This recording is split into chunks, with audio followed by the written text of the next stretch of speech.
Ano kaya ito? Petsay? Radish. May mga tanim sila dito.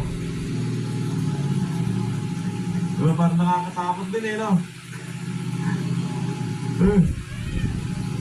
Pero may nagpa-park daw dito eh. Ano?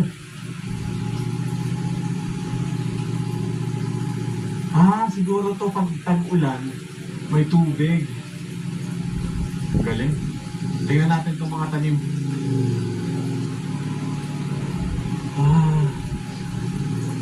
Ayan no, lettuce nga. Ang galing no. Green na green no. Mataba, maganda yung pagkakatubo niya. Healthy. Grabe, hindi ko akalain na nandun tayo sa ibabaw guys ng rock shed. Tapos, may mga tanim. Ang galing.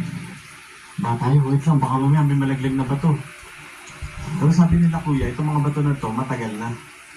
Ayun nga na,